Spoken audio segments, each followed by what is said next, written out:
नमस्कार, मैं हूं आपके साथ पलक शर्मा। आइए नजर डालते हैं फटाफट खबरों की ओर।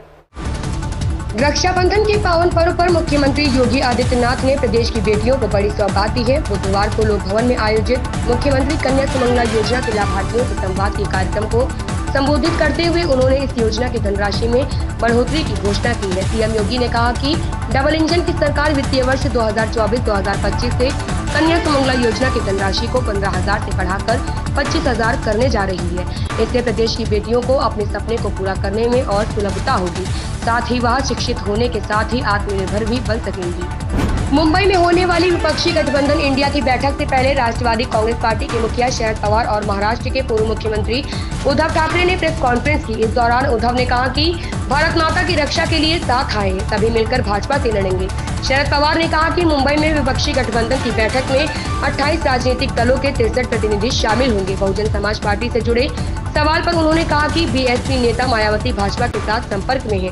एलपीजी की कीमत में कटौती पर उद्धव ठाकरे ने कहा कि जैसे जैसे इंडिया प्रगति कर रहा है, भाजपा सरकार गैस सिलेंडर मुफ्त दे सकती है। गैस कीमतों में 200 रुपए प्रति सिलेंडर की कमी पर केंद्र सरकार ने हर गरीब मध्यम वर्गीय परिवार को महंगाई से कुछ राहत पहुंचाई है। 2024 के लोकसभा चुनावों से पूर्व इसी तरह कुछ अन्य क्षेत्रों में राहत देकर सरकार मतदाताओं को लुभाने की कोशिश कर सकती है। इसमें उपभोक्ताओं को पेट्रोल डीजल की खरीद में राहत मिल सकती है, तो कुछ नई योजनाओं की शुरुआत कर सरकार के विशेष समर्थक वर्ग के बीच पकड़ मजबूत करने की कोशिश की जा सकती है। महिलाएं मोदी सरकार की बड़ी समर्थक बनकर उभरी है। एक सर्वे के अनुसार 2019 के लोकसभा चुनाव में 46% से ज्यादा महिलाओं ने भाजपा को वोट दिया था, जबकि पुरुषों के बीच यह समर्थन केवल 44% ही था।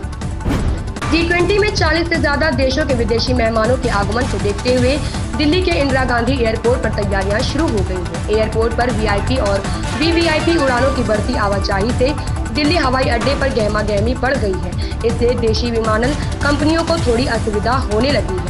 इसके मद्देनजर विमानन कंपनियों ने 9 और 10 सितंबर को G20 शिखर सम्मेलन के दौरान हवाई यातायात और सड़क यातायात प्रतिबंधों के कारण करीब 160 उड़ानें रद्द कर दी हैं। सभी कंपनियों ने इसकी जानकारी दिल्ली अंतर्राष्ट्रीय हवाई अड्डे को दे दी है।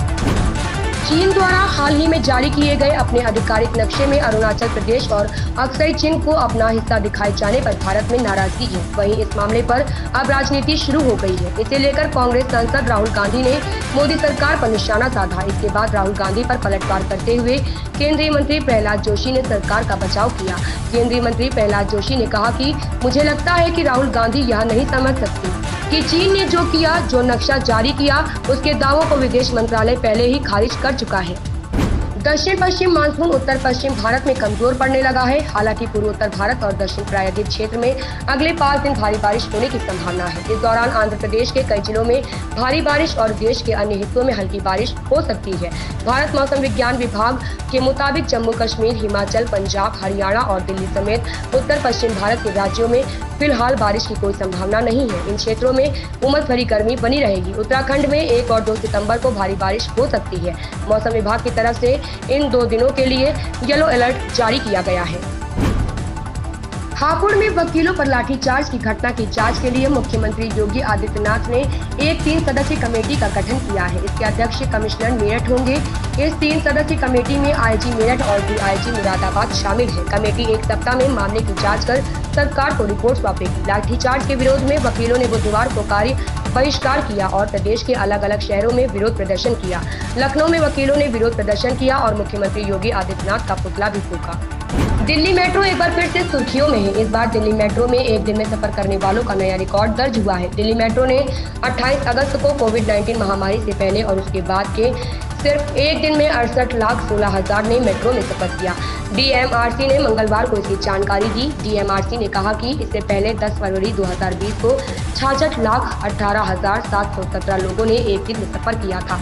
इस बार रक्षाबंधन के त्योहार से कुछ दिन पहले रिकॉर्ड आंकड़े दर्ज हुए हैं। इस अवसर पर यात्रियों की संख्या बढ़ जाती है, लेकिन इस बार यह कुछ दिन पहले हुआ। राजस्थान के पोखरण में केंद्रीय रक्षा मंत्री राजनाथ सिंह आगामी 4 सितंबर को धार्मिक स्थली रामदेवरा आएंगे। वह यहां पर बाबा रामदेव की समाधि के दर्शन करने के साथ ही विशाल जनसभा को भी संबोधित करेंगे। उनकी यात्रा को देखते हुए रामदेवरा में सुरक्षा व्यवस्था अलर्ट कर दी गई है।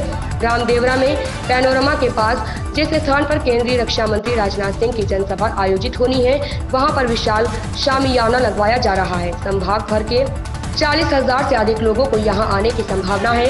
इसको देखते हुए सभी पुख्ता व्यवस्थाएं चाक चौबंद की जा रही हैं। भारतीय जनता पार्टी की परिवर्तन यात्रा का धार्मिक स्थल रामदेवरा से भव्य आगाज होगा। Miss World Karolina Bielawska Delhi दौरे पर है, जहां पर दिल्ली के उपराज्यपाल विनय कुमार सक्सेना से मुलाकात की। कैरोलिना बिलावस्का ने दिल्ली के एलजी विनय कुमार सक्सेना से उनके आधिकारिक आवास पर मुलाकात की है। दिल्ली के उपराज्यपाल विनय कुमार सक्सेना ने कहा कि मैं यहां राजनिवास में विश्व सुंदरियों का स्वागत करने के लिए बहुत उत्साहित हूँ। वे यहाँ स्थायी दिल्ली को बढ़ावा देने के लिए आए हैं। यह एक बहुत ही महत्वपूर्ण है। हमने विश्व सुंदरियों से इसे दुनिया भर में प्रचारित करने और दिल्ली को प्रदर्शित करने का अनुरोध किया है। इन खबरों में बस इतना ही। बने रहें हमारे साथ।